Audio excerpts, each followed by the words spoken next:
सुप्रभात बच्चों, आज हम आपकी पाठ्य पुस्तक हिंदी के पाठ 7 का अध्ययन करेंगे जिसका शीर्षक है भगवान यीशु। तो चलिए पाठ को पढ़ते हैं और जानते हैं ईसाई धर्म के प्रवर्तक भगवान यीशु के बारे में। विस्तार पूर्वक पाठ को शुरू करते हैं। पाठ 7, भगवान यीशु।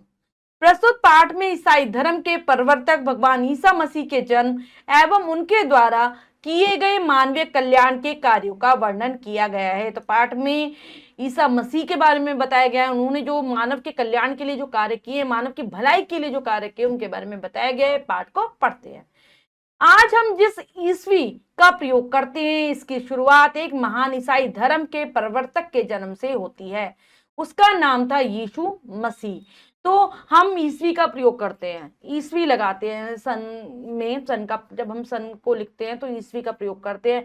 और इसकी शुरुआत किसने की थी? इसकी शुरुआत की थी जो ईसाई धर्म के प्रवर्तक हैं, ईसाई धर्म को उत्पन्न करने वाले हैं, उसको चलाने वाले ईसा मसीह, उनके द्वारा की गई थी। उनके जन्म के साथ हुई थी ये ईस्वी की शुरुआत। इनका नाम था यीशु मसीह, इनका नाम था। ईस्वी सन 1 को उसका जन्म यरूशलेम देश के बेथलहम कस्बे में एक अत्यंत धार्मिक कुंवारी यहूदी लड़की मरियम की कोख से हुआ था। तो इनका जन्म कब हुआ था बच्चों? ईस्वी का जो सन 1 है तब हुआ था इनका जन्म। और कहाँ हुआ था? यरूशलेम देश के बेथलहम कस्बे में इनका जन्म हुआ था। और इनकी जो माता थी वो थी यहूदी धर्म की एक लड़की जिनका नाम है मरियम था। और ये कुंवारी थी, बहुत धार्मिक महिला थी, धार्मिक प्रवृत्ति की थी, लेकिन इनकी शादी नहीं हुई थी। उनकी कोख से यीशु मसीह का जन्म हुआ। उस समय यरूशलेम देश का राजा हेरोडस था। तो राजा कौन था यरूशलेम का? हेरोडस नाम के राजा वहां पर राज्य करते थे। उसे जब नजूमियों से पता चला कि उसके देश में पवित्र और महान विचारों वाले एक बालक का जन्म हुआ है जो एक दिन यहूदियों का राजा होगा और इस संसार को पापियों से मुक्त करेगा, तो वह घबरा गया। तो जो वहां का राजा था ना बच्चों, हेरोडस, उसको पता चलता है, नजूमियों यानी कि ज्योतिषों से पता चलता है कि ऐसे बच्चे का जन्म हो चुका है जो कि बहुत पवित्र भावनाओं वाला है, पवित्र विचारों वाला है, और एक दिन ये आगे जब बड़ा हो जाएगा तो यहूदियों का राजा बनेगा और जितने भी संसार में पापी हैं उनको खत्म कर देगा, पापियों से मुक्ति दिलाएगा संसार को। जब उसे ये बात पता चलती तो वह घबरा जाता है बहुत ज्यादा। उसे लगा कि कहीं वह उसे ही तो खत्म करने नहीं आया है। उसने भयभीत होकर सिपाहियों को उसकी खोज में भेज दिया और हुक्म दिया कि उसे मार डाला जाए।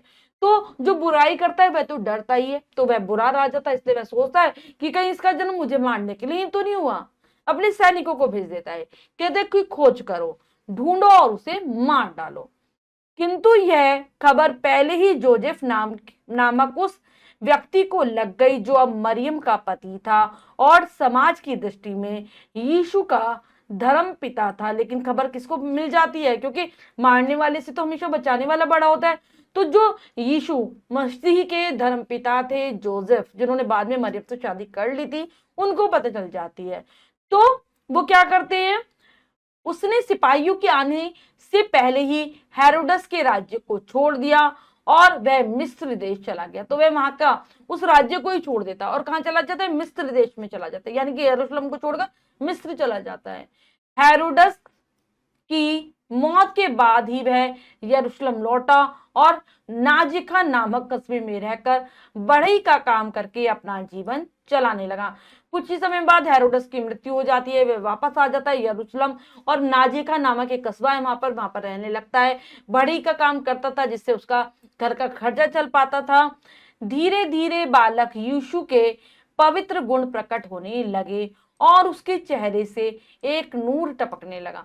धीरे धीरे जब यीशु बड़ा होने लगा तो उसके अंदर जो पवित्रता वाले जो गुण थे, क्योंकि उसकी तो आत्मा ही पवित्र थी, भगवान के पैगंबर माने जाते हैं, ईश्वर के पैगंबर माने जाते हैं यीशु मसीह, तो उनके जो गुण थे वो दिखाई देने लगे। थोड़ा बड़े होते ही उनके चेहरे पे एक अलग ही नूर टपकता था, यानी कि एक अनोखी चमक रहती थी उनके चेहरे पर। वह लोगों से कहता, जो लोग समस्त जीवों और दीन दुखियों से प्रेम करते हैं वे ईश्वर से प्रेम करते। क्या कहते थे वो? सबसे कहते थे कि जो लोग जीवों से, यानी कि जो भी संसार में जितने भी जीव हैं, प्राणी हैं, चाहे वो पशु पक्षी हो या मनुष्य हो, किसी से भी जो प्रेम करता है, दीन दुखियों से प्यार करता है, वो एक तरीके से भगवान से ही प्यार करता है। परमात्मा भी उनसे प्रेम करता है। क्रोध मनुष्य का शत्रु है और अहंकार उसे नष्ट कर डालता है। कि भगवान भी उसी से प्यार करते हैं जो सभी से प्यार करता है। क्रोध को वो सबसे बड़ा शत्रु कहते थे मनुष्य का, कि क्रोध से क्या उत्पन्न होता है, अहंकार, जो तुम्हें खुद को ही समाप्त कर डालेगा। जो धर्म में विश्वास रखता है, जिसका मन शुद्ध है, जो व्याभिचार से दूर रहता है, जो धर्म में विश्वास रखता है, जिसका मन शुद्ध है, जो व्याभिचार से दूर रहता है, जो सभी सांसारिक पदार्थों को ईश्वर की देन समझता है, किसी को छोटा नहीं मानता, वही इस धरती का वास्तविक अधिकारी। क्या कहते थे, जो धर्म में विश्वास करता है, जो मन से शुद्ध है, किसी से भेदभाव नहीं रखता, चोरी नहीं करता, जितने भी संसार में जितनी भी वस्तु है सबको समझता है कि भगवान के दी हुई है, वही इस धरती पर रहने का अधिकारी है, सच्चा अधिकारी है। समझ लो, ऐसा व्यक्ति किसी को छोटा बड़ा नहीं समझेगा, सबको बराबर मानेगा। उसके विचारों को सुनकर लोग उससे प्रेम करने लगे और उसके अनुयायी बनने लगे।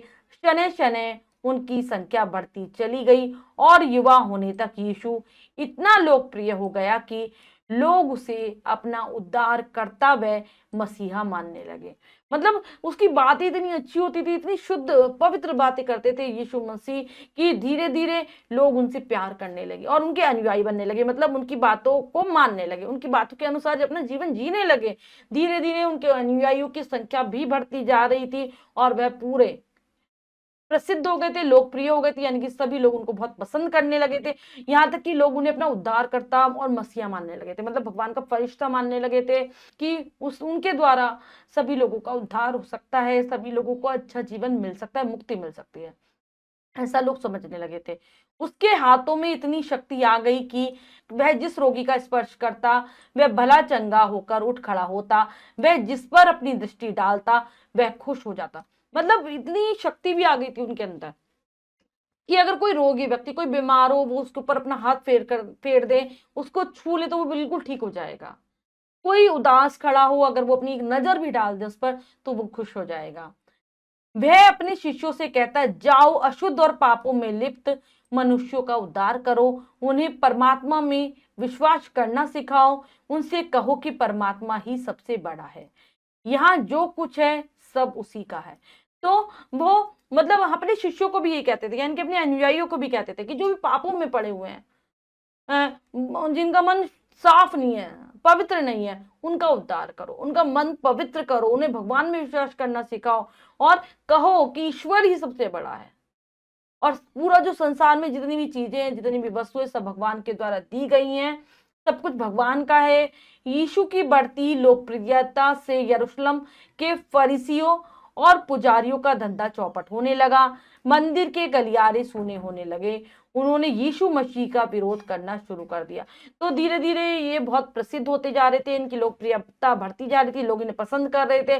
तो जो पुजारी थे, फर्सी लोग थे, वहां के फर्सी थे, उन सबको परेशानी होने लगी, यानी कि जो धर्म को अंधविश्वास की तरफ धकेलते हैं, ऐसे लोगों को नुकसान होने लगा क्योंकि उनका धंधा बर्बाद हो रहा था। मंदिरों में लोग आने बंद हो गए थे। यहूदी मंदिर जो उस समय वहां पर होते थे उनमें लोगों ने आना बंद कर दिया था, तो सभी इनका विरोध करने लगे। ऐसे लोग विरोध करना शुरू कर दिया। उन्होंने लालच देकर यीशु मसीह के एक शिष्य यहूदा को अपनी ओर मिला लिया और हाकिम से शिकायत करके एक दिन यीशु को पकड़वा दिया।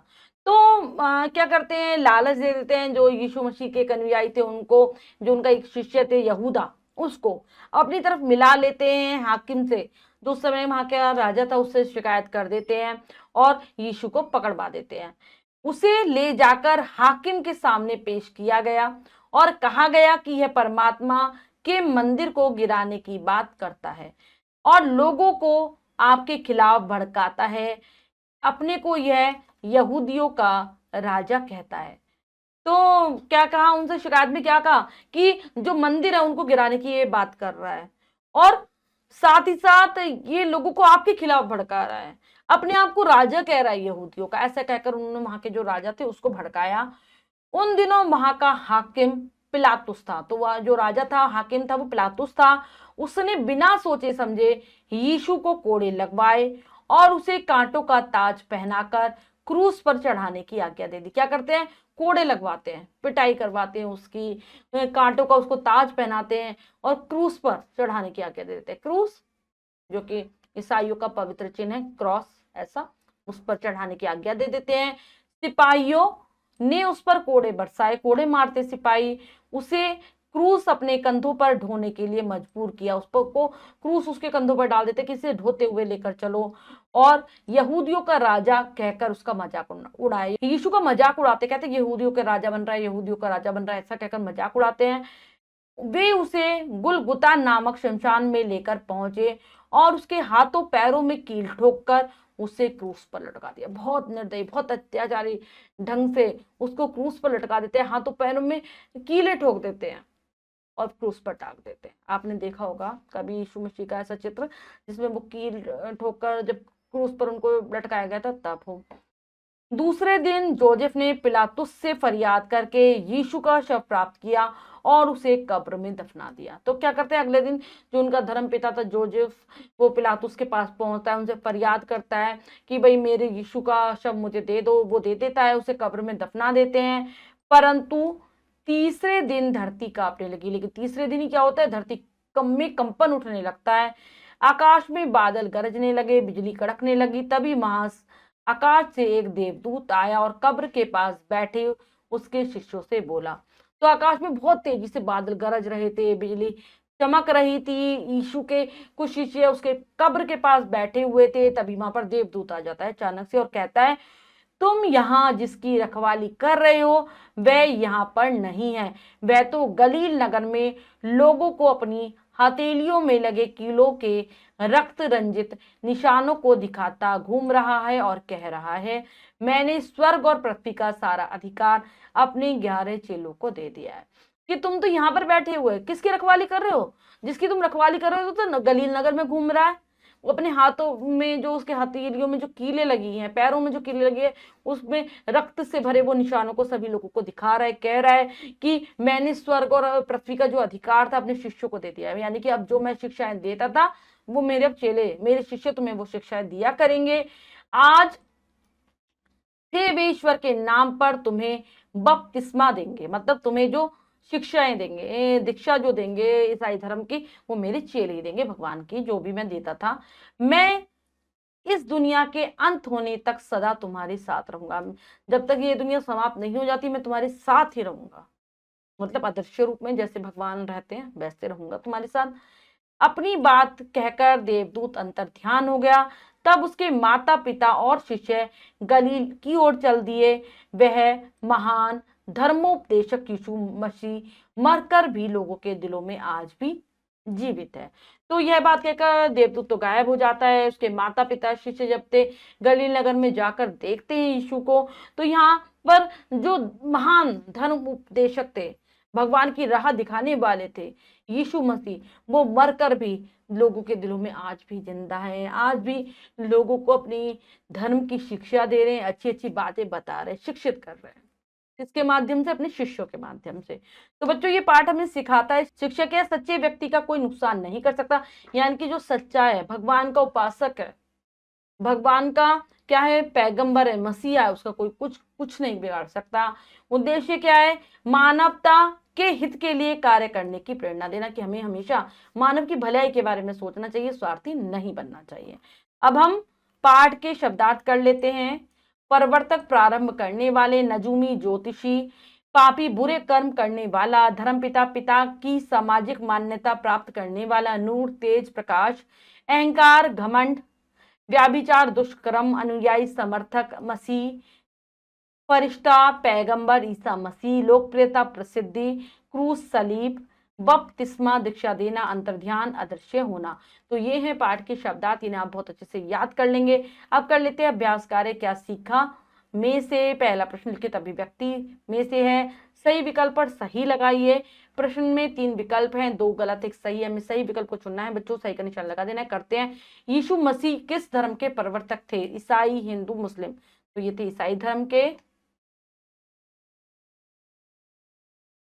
यीशु का धर्मपिता कौन था? हेरोडस, जोसेफ, नजूमी। तो जोसेफ। सभी सांसारिक पदार्थों की देन कौन है? यीशु, हेरोडस, ईश्वर। तो ईश्वर है। यीशु मसीह के शिष्य का क्या नाम था? यहूदा, फलूदा, कलूटा। तो यहूदा। यीशु को कोड़े किसने लगवाए? हेरोडस, पिलातुस, यहूदा ने। तो पिलातुस ने। पिलातुस ने क्रूस पर किसे चढ़वा दिया? जोसेफ को, यहूदा को, यीशु को। तो यीशु को। दिए गए शब्दों से रिक्त स्थानों की पूर्ति कीजिए। तो चलिए कर लेते हैं। यीशु का जन्म कुंवारी लड़की मरियम की कोख से हुआ। जोसेफ अब मरियम का पति था। जोसेफ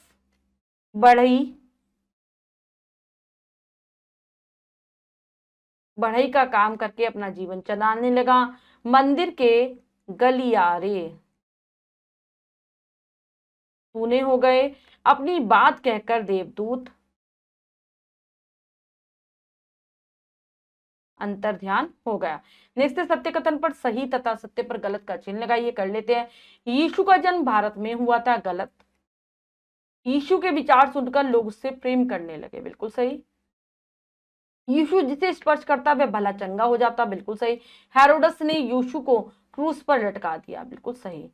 यीशु मसीह बनने के बाद आज भी हमारे दिलों में जीवित है। बिल्कुल सही। तो बच्चों, हमने पाठ को बहुत अच्छे से समझकर पढ़ा और अभ्यास कार्य किया। इसके अतिरिक्त जो भी कार्य है वो आप स्वयं करेंगे सुंदर अक्षरों में अपनी अभ्यास पुस्तिका में। बच्चों, आज हमने पाठ को अच्छे से समझकर पढ़ा और ईसा मसीह के बारे में जाना, जो कि ईसाई धर्म के प्रवर्तक है। आशा करती हूँ यह पाठ आपको बहुत अच्छे से समझ आ गया होगा। पाठ को फिर से जरूर पढ़ेंगे। मिलते हैं अगली कक्षा में नए पाठ के साथ। तब तक के लिए स्वस्थ रहिए, प्रसन्न रहिए। धन्यवाद।